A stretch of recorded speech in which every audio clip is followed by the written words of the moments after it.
are Locked On Lakers Postcast, part of Locked On Sports Los Angeles, on the Locked On Podcast Network, your team every day. Red hot. The Clippers lose a star early, but the battle for Los Angeles comes down to the wire. We talk about it all on the Lakers Clippers crossover. Again, Locked On. Again, you can follow every single show right there, Locked On Los Angeles, and of course, Locked On Lakers, Locked On Clippers. Pete Fox is joining me today, or I guess as today, it always says last time I was joining you, Pete, but technically, I guess we're kind of joining each other. So it's always a lot of fun when we get a chance to talk with two LA teams. But again, every one of these shows can be heard anywhere you get your podcasts. And again, this was an exciting time for Laker fans and Clipper fans. I know Clipper fans, Pete, would rather that the score was going in their favor, especially since the second time in 3 days they see each other. But overall, two different games overall. And I don't know. Well, as I said, get your feeling first on what you think. We'll look at some of your comments as well throughout the show. But again, we'll go through the whole process here as far as what it means for the Lakers and what it means for the Clippers. Again, FanDuel, today's episode brought to you by FanDuel. Right now, new FanDuel customers can get $150 in bonus bets with their first $5 bet if it wins. So, Pete, you seem kind of down a little bit. You act like you're on the Clippers payroll. Does it hurt a little bit? It's just frustrating. You know, I'm tired of the same old, make it interesting, but then fall apart and lose, and have one just egregiously bad statistic that is unforgivable. You cannot go 7.5 minutes without scoring and expect to win basketball games. I mean, it's just, there's always something with this team that makes you go, what in the hell was that? You look at the first quarter, the Clippers were turning the ball over. When they had 4 points, they had 4 turnovers, right out of the gate. They're just fumbling the ball all over the place. If it wasn't for the Lakers out turning the ball over, they were outpacing them in that statistic early in the game. The Lakers did everything they could to give this game to the Clippers, and still they couldn't do it. They shot 76% did the Lakers in the first quarter, and we're only up, what was it? 6 points, something like that. Lakers won the quarter 34-28. Yeah, exactly. And they shot 76%. When I see a stat like that is so one-sided and 70% from beyond the arc, I go, well, they can't keep that up. And that's good for the Clippers, right? Yes. They ended up shooting 49% from the floor, and that was a solid night for them. But you look at the way the Clippers behave when people try to hand a game over to them, and they just can't take advantage of it. They do not have the ability to maximize another team's issue, whatever it is for that particular game. They do not have the ability to, land a haymaker early in the fight or late in the fight or whenever. They're just, another thing I noticed today that seems to be really frustrating for the fans of this team, I think, is they don't, in the past this season, they've been able to turn defense into offense, right? Not that the Clippers have really gone on any sort of big run this year, but when they were playing better than they're playing now, they had spurts where they were able to turn defense into offense. And it doesn't seem like that is something they're capable of doing anymore. They're like, we're either going to be tight on defense and hopefully screw around and get a couple of easy baskets, or we're going to play no defense and score baskets. They can't do both. And that's another thing that keeps you from winning basketball games. You said it going into after the last game, going into this game. Well, they clearly missed an opportunity by not dumping the ball into Zoo more and getting easy baskets when Doncic is guarding him. Well, they did that again late in the game. They started to get a few of them, few easy ones, but they didn't really go to it. I mean, the defense was a little bit better on Zoo in the paint. I saw some block shots and some double team, and but still, I think they could have hammered that a little bit more and just to see what would have happened. And the other thing that was, we were not the only ones talking about it after the game. What the hell is Zoo doing guarding Doncic so much? That is a complete mismatch. It's a mismatch both ways. Like when Zoo is guarding Doncic, that's in Doncic's favor. When Doncic is guarding Zoo, it's in Zoo's favor. But the Clippers don't want to take advantage of that, where the Lakers did.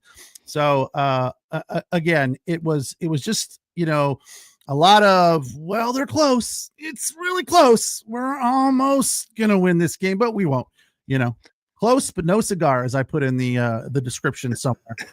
You said something interesting the other day as far as Ty Lue. And, Ty Lue obviously is a guy that has an NBA title. Of course, he won it with LeBron back in 2016. Ty Lue's a former Laker. He's won titles with the Lakers as a player. I think most people would consider Ty one of the better coaches in the league. Matter of fact, I think a lot of Laker fans wish at times that Ty was their coach. But when you started pointing the finger at him the other day, and I watched, the last couple games, as I said, most of my focus is on Laker basketball, of course. It's interesting because you said it right there. Like a buddy of mine who said he's a casual basketball fan said to me, hey, I'm going to go out with my son and we're going to watch the Laker game. And, my son's into it. He goes, what are we going to see tonight? I go, if Zubac doesn't get 40, Ty Lue doesn't know what he's doing. Well, not only does he only end up with 12, because really there's nobody that should be able to basically take care of him, but you completely took him out of his offensive game by, as you said, the switches on Luka were insane. I mean, he had 3 fouls before you knew it. He ended up with 6. You completely took him out of the game. I mean, to me, that is a head coaching problem. What was the plan for the Clippers to sit there and be in that situation? Because it didn't work. You're right there in the game towards the end, but those are 2 games. If you're a Clipper fan and you're wondering why are you not winning games, especially against teams like the Lakers in that situation where their center, their big men cannot sit there and hold Zubac in control of the game, yet you penalized him by his defensive switches. It was very bizarre. It's very bad coaching. And I understand the frustration level from Clipper fans. As Laker fans, we had injuries. Clippers obviously lose Norman Powell very, very early, and he's one of your better players. James Harden, I don't even know what to tell you about James Harden, but when I watch the Clippers tonight and I look at Kawhi, and I've been a Kawhi fan because I went to San Diego State, Kawhi went to San Diego State, and I get frustrated with, NBA players who sit out and everything that goes with Kawhi. When Kawhi wants to be great, he can still be great. He showed it tonight. I mean, without Kawhi, the Clippers aren't in the game. Matter of fact, you can make the argument Kawhi was the best player on the floor the entire night. But it was one guy. It was just one guy you could rely on the entire time, and you can't expect to go far in the playoffs with one guy. No, you absolutely cannot. And look, Ty Lue kind of, made a statement after the last loss, kind of outing his team, trying to challenge them, if you will, something to the effect of, we can't afford to turn the ball over as many times as we did. We have to be better. So that's pretty much all they focused on today. In spite of 4 in the first few minutes, they finished with 12 on the game, and the Lakers had 18 or something, 16 maybe. So the Clippers won that battle, and 12 turnovers for them is pretty good when you've got 4 in the first few minutes. So all in all, they did clean up that part of the game. So they followed his instruction there and, took the challenge, I guess. But you can't just do better with turnovers, right? You have to score. You have to figure out ways when you're going through a stretch of not being able to finish out a quarter again. Here it is down the stretch of the second quarter. When the Lakers were starting to fall back to earth a little bit after shooting 76% in the first quarter, the Clippers missed 10 buckets in a row, 7.5 minutes. You can't find an easy basket. It's ridiculous and frustrating and mind-boggling because they were a lot of bad looks. Let's just keep chucking up threes, 30% on the day. Find Zubac, get an easy basket, penetrate the lane, get an easy basket, turn the tables. They did not want to do it. I didn't want to, didn't feel the need to, weren't able to. Look, some of it was on the Lakers defense, which again was good. I don't think it was nearly as good as it was a couple nights ago, but I think the Clippers did them favors over and over again. I saw one play in the third quarter where Chris Dunn had the ball. Kawhi Leonard was double teamed at the top of the key, and Chris Dunn throws it to him. I'm like, can you not see a double team standing right there? And of course it was a turnover and the Lakers went down, got an easy basket. It's those kind of just deadhead plays where they're like, well, they give it right back to them. Every time something starts happening well, they seemingly step in it again, wet the bed, leave the barn door open. They went on a nice 25-8 run there. But that was just enough to get it back to where it was interesting. And, the Lakers hold on. So there's just not.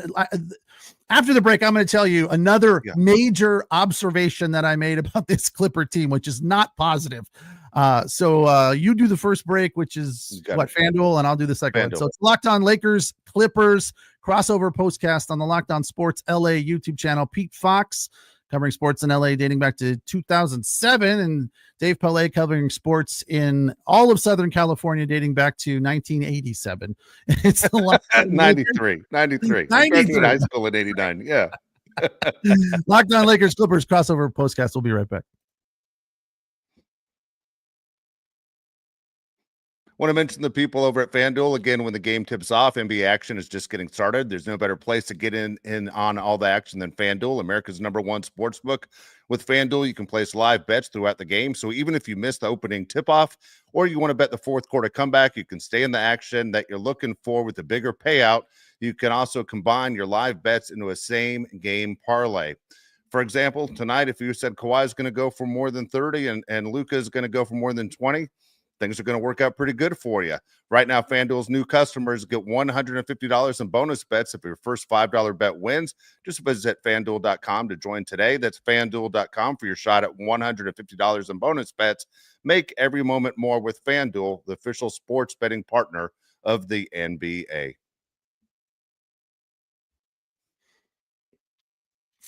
All right, well, the final score tonight in this one between the Lakers and Clippers, their final matchup of the regular season, 108-102 to the Lakers, who have really turned this series around.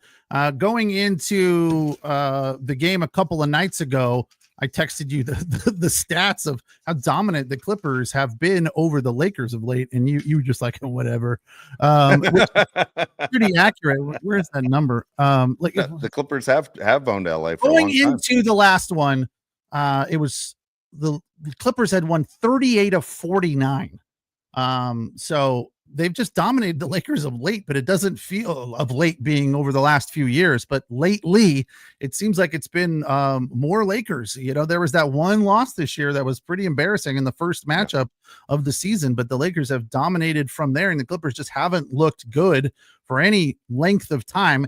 And that leads me to believe right now, I look at this team and I say, what's missing tonight? Well, as you pointed out, Norm Powell left the game early. I felt like, look, they need to have him back on the floor. He is a key to their offense.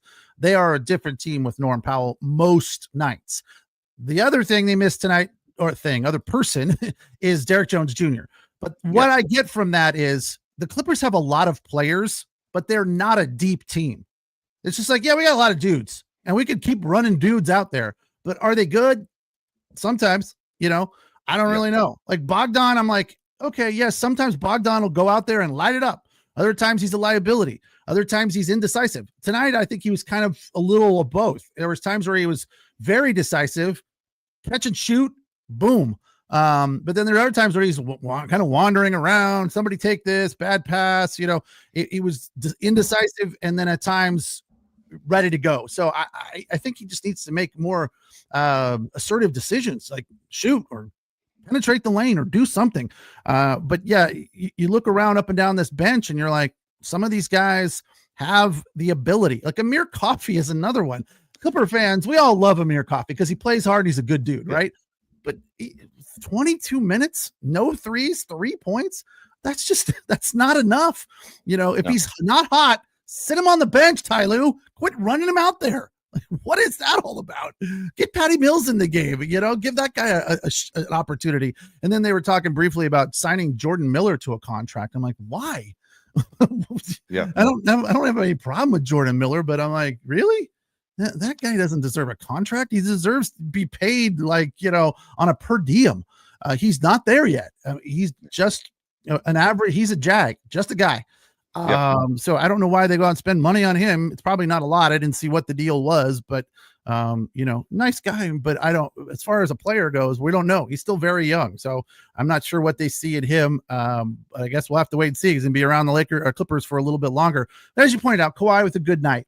I feel like, and we talked about this 2 days ago, Kawhi Leonard is your star and he needs to be a star almost every night. more often than not. Fortunately, didn't appear that they had any minute restriction on him tonight, 40 minutes. So that's good. But, and 33 points, also very good. But he was the only guy scoring. So it's not enough. You got to have somebody else. And that other guy is Norman Powell normally, or James Harden. James Harden's been off. He's been cold of late. So there's just not enough scoring here. And that's the problem tonight. Not enough scoring. I hate to call out the obvious. I know, we're supposed to be here and, breaking it down and digging deeper into the box score. But tonight it's pretty simple. They didn't score enough. You go 7.5 minutes. When's the last time you saw a team go 7.5 minutes without scoring, Dave? Not even in high school. Not even high school. Do you see that? That's insane. I mean, considering a quarter is 12 minutes long and you're going the majority of the quarter without scoring in an NBA game, it's insane numbers right there. So Kawhi gets 33 points, 10 rebounds, both highs for the Clippers. It was definitely a one-man show, and still they only lost by 6. The Lakers, obviously, turnovers were insane. The Lakers with the 16 turnovers, and the Lakers, that's their one stat they lose every night. They always turn the ball over. It's always LeBron, by the way, that turns the ball over the most. Not to the point he did tonight where he had 8 turnovers. But, LeBron, as good as he is, it's the turnovers that I think Laker fans would wish that he would clean up. The difference, I think, honestly, Pete, between what I'm watching in the Lakers and watching in the Clippers of late is effort. And, you talk about how deep is your bench, and you could say the same thing about, the Lakers with the injuries that they had. They had about 3 guys that weren't able to go, including Austin Reeves, who obviously is an important part of the team. But for the Lakers, JJ Redick has gotten a lot from his team when it comes to effort. And the reason I bring that up is, as a fan, when you're seeing effort. Usually effort comes on two circumstances that you can see as a fan. You can see it on defense, and you can see it on the rebounds. And how bad do you basically want to do what nobody wants to do, play defense and rebound? And for JJ Redick's team, they're doing that because those guys are fighting for minutes, understanding the playoffs are going to be here in 6 weeks, and those guys want to be part of the rotation, as that rotation will cut down to about 8 players per game. And for, the Clippers, it has to be frustrating, not only as a fan, for Ty Lue, and I think you understand it too, because people don't know, Pete and I are both, we're both coaches. Pete coaches baseball, I coach baseball, and any coach will tell you, any sport will tell you, I don't want to coach effort. I shouldn't have to even say that out loud, but I don't want to have to coach effort. And look, the guys we coach aren't getting paid. So when you're sitting there and you're watching guys who either don't play defense or don't fight for rebounds, loose balls, it becomes very frustrating from a fan base to go there. That's the reason. It's those little things right there why we're seed here and not, a top 4 seed where everybody wants to be. It's for Laker fans, we're extremely excited because we're getting the effort and we're just looking about polishing what we actually are. For Clipper fans, it seems like there's not enough time in the season for you guys to figure it out. Yeah, it does. And again, I feel like there's too much dependence on any one guy.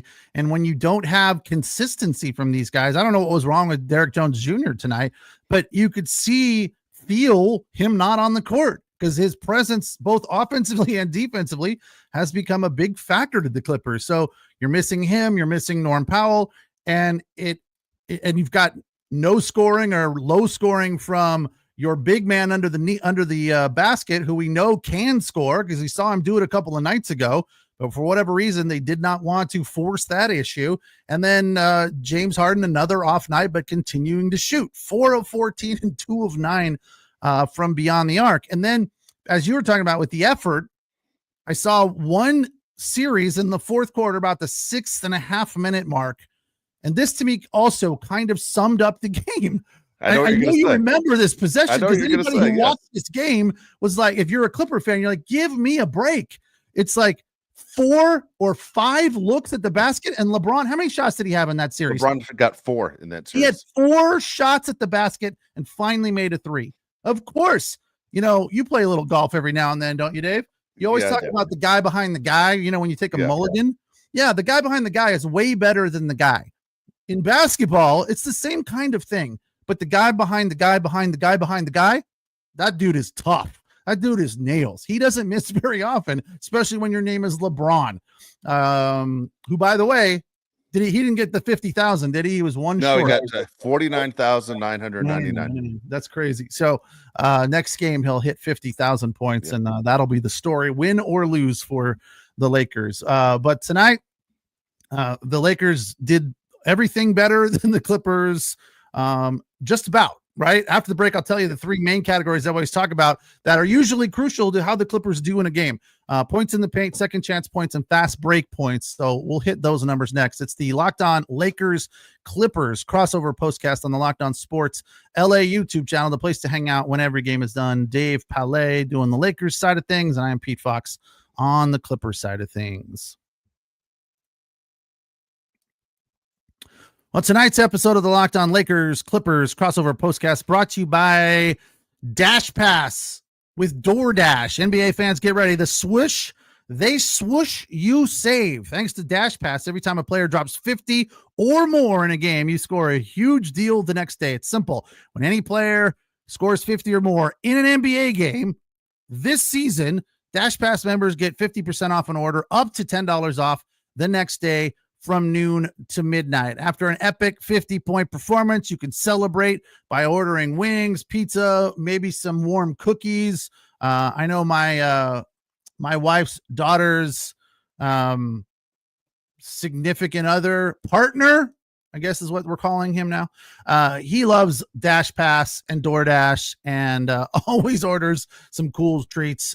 He's a big fan of the warm cookies from someplace. I don't even know where, but frequently when we're all together, warm cookies show up at the door courtesy of DoorDash and Dash Pass. Sign up for the Dash Pass and be ready to save. When any player scores 50 or more in a game, Dash Pass members get 50% off an order the next day, up to $10 off. Just use promo code NBA50 from noon to midnight after a 50-point performance on eligible orders at participating merchants.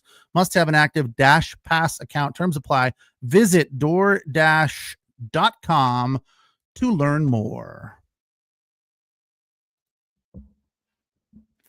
All right. Clippers lose this one. Lakers finish off the 4-game set against their crosstown rivals with a 108-102 win. That is the win number 38 for them versus 21 losses, 23-7 at home. That's a nice record right there. Clippers are 13-18 on the road and 32-28 overall. Here are those stats that are usually pretty meaningful. I think this would probably add to the frustration for Clipper fans today. They win the points in the paint battle comfortably, 46-20, 46-34.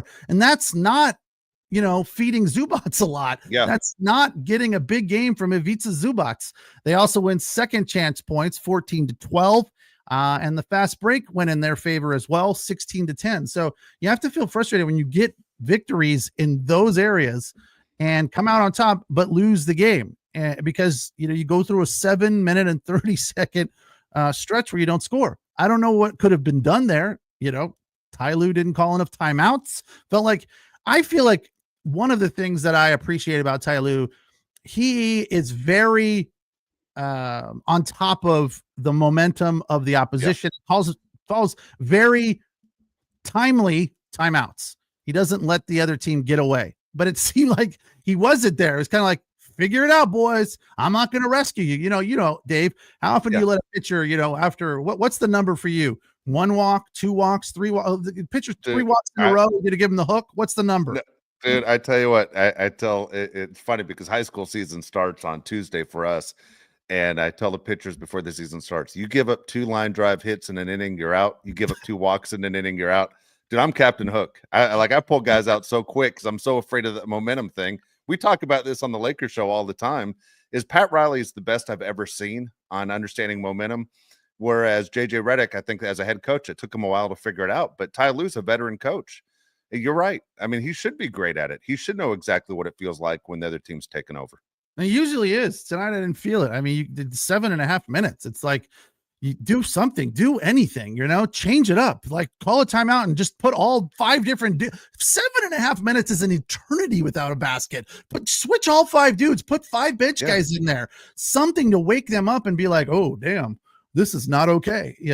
He's mad. He's pissed. That's what we kind of needed to feel at that point in time. And they just kept muddling around, wild pitch after wild pitch. It was just like, oh man.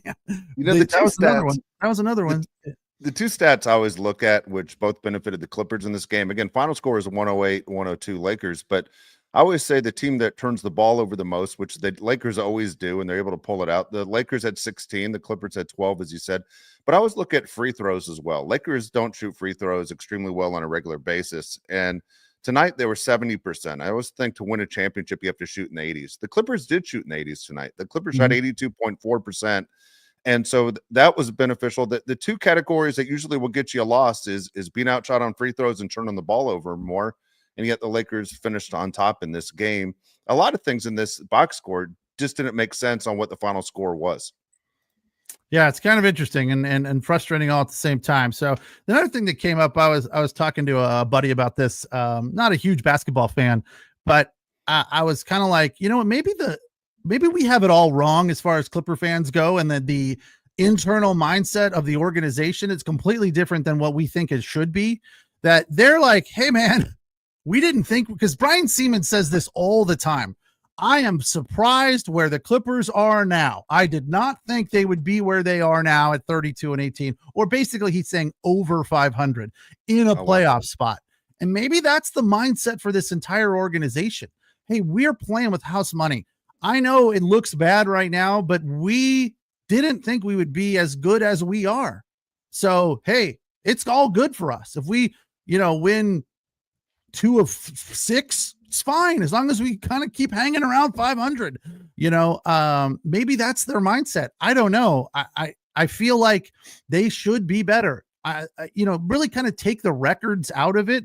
I just look at this team and I go, there's no continuity, and there's no feeling that they're gonna go on a run and be good. Right? They're gonna be okay. Yeah.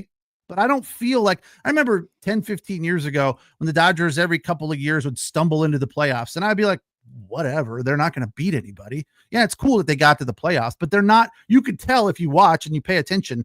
Yeah. I feel like here's a team that is hot and good and deep and stacked, and they have what they need to make a run, and like the Dodgers do now. But 10, 15 years ago, they'd get in, and you're like, so what? They're gonna get their butts kicked in the first round.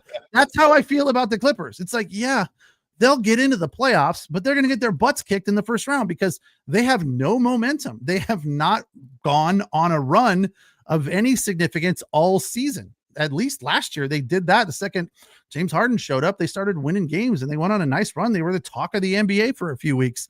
They are a complete also ran in LA because the Lakers are on a run. Nobody gives two S's about the Clippers right now because they're just like, okay, they're not terrible. It's just so fine. It's fine. Let's see what happens. Playing Phoenix in a couple of days. Phoenix is pretty bad. They're number 11 in the league and they're going the wrong way. So, maybe they can get a win there and start to figure it out. But, looking forward, I don't have a ton of confidence or excitement about what's coming up for the Clippers. Obviously, Dave, it could change overnight like it did for the Lakers. It literally changed overnight. So maybe that's what will happen for the Clippers too. I don't know. Maybe they'll get healthy and they'll find a rhythm. They got Phoenix and then back home to face Detroit, who's very good and punched them in the mouth last week. They got New York coming in, Sacramento, and a 3-game homestand. So, 2 of those 3 are winnable, I would say. You never know with Detroit. Obviously, they're still very good. And that one dude, what's his name? Ed or something. That guy is the real deal. He's the kind of Cade Cunningham. That guy's the real deal. That's the kind of guy you want to have on your team. And that's the kind of guy you build around. That's who the Clippers need, is a guy like Cade Cunningham. They don't have a guy like that. No, absolutely. Unfortunately for your team, you guys, age is a factor. Whereas the Lakers, all of a sudden, by getting Luka, all of a sudden the future is very bright for possibly the next 10 years. For the Lakers this week coming up, they have the Pelicans on Tuesday, where, as you said, LeBron's going to get his 50,000 combined points for regular season and postseason, which is a giant number. No one's ever done it. And then things get really serious for the Lakers. The Knicks come to town on Thursday, and then the primetime game will be Saturday night when the Lakers travel to Boston to take on the Celtics. Woo-hoo. So it's going to be a big deal. Of course, Lakers Celtics is always a big deal. But you said it, in Los Angeles, there's always something going on. I mean, there's something to talk about. Even USC women's basketball right now is a big talk, and what they did in the Big Ten. First year in the Big Ten, and UCLA was undefeated forever. There's always a team, and right now, you tell me. I know you do Dodgers Locked On, but this has always been, in my opinion, a Laker town. And then it feels like the Dodgers have become the story in Los Angeles. And so, the Dodgers get things started, I believe, on the 19th of March in Japan against the Cubs. And then they'll face the Cubs again, which is kind of funny. They're both considered road games for the Dodgers, by the way. The Cubs gave up 2 home games at Wrigley to take the 2 home games there, which usually you'd think 2 teams would split. We'll each give up 1 home game, but the Cubs are the home team. That being said, there's so many baseball fans right now who are saying, I can't wait for Dodger season to get going. And you see in the chat, I think Craig mentioned the Dodgers swept today. I mean, we're talking spring training games, and we're talking real games with the Clippers and Lakers. And yet, it's always a fight for the piece of the pie of what is the talk of the town. And right now, unfortunately for the Clippers, it's not a good time for the Clipper organization. For the Lakers, it's a great time. For the Dodgers, it's a great time.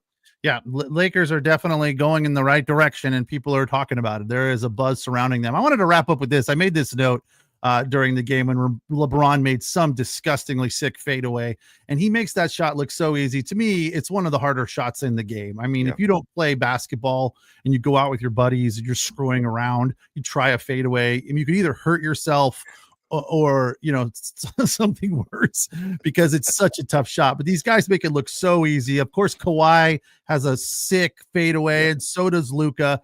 If you had to compare those 3 fadeaways, which one is historically the best? And take into account that Kawhi has not been shooting a lot of them lately. He hasn't been what we have known from Kawhi historically, but just in general, which one of those 3 fadeaways to you is the best, the smoothest, the prettiest, the most exciting? Laker fans are going to like it, but I'm going to say Kawhi's is my favorite. And I think Kawhi's, when people think of Kawhi, the shot they think about is the one when he was with the Raptors, the one that hit the rim, bounced up and went in against the 76ers that put him into the finals. They're one of the most historic shots in NBA history. And the frustrating thing with Kawhi is when he's healthy, he's as good as anybody. But you don't know, you hate to say he might be the boy who cried wolf. You just don't know. It becomes very frustrating not knowing. The best ability is availability. And that's what makes Kawhi so frustrating. Yeah, when he gets that fadeaway going, because his hands are up so high, it's just really tough to defend. It's kind of like, what's his name? Dirk Nowitzki's fadeaway. It was nearly impossible to defend, but I'll make up for you. And I will say, of the 2, to me, I feel like LeBron's is the best. It's so pretty. And the explosion backwards from him, Kawhi's is more of kind of a fadeaway jumper. LeBron's is just pure fadeaway. He fades back like 5 feet, 6 feet, and still nails it, makes it look so easy. I'm just like, that shot is amazing. And I think we all just take for granted how hard it is, because it is one of the more difficult shots in basketball. Kawhi's also one of the few players, Pete, that still shoots kind of more like, I guess, we would shoot, or the people that listen to the show would shoot, where he doesn't have that giant arc on his shot. They teach the giant arc now because it's supposed to increase the probability of going in. You know how strong you have to be to shoot that arc. I mean, it's not as easy as people think. That arc is something else, but it's a reason why you don't see shots getting blocked. And the flat shot of say the NBA is gone from the 80s, and it's just the way it's taught now. The Luka shot is what it looks like now with the big giant arc. Yeah, indeed. Well, the Lakers win this one and take 3 or 4 from the Clippers this year, 108-102. And that's going to do it for us. For Dave Palet, I'm Pete Fox. It's the Locked On Lakers Clippers crossover postcast. Lakers have Pelicans coming up. When again? We have the Pelicans on Tuesday, Knicks on Thursday, and travel to Boston on Saturday. And the Clippers will face the Suns on Tuesday, and then they got Detroit back at Intuit a couple days after that. So thanks for watching. Thanks for listening. Have a good night. We'll talk to you guys on Tuesday. Take care.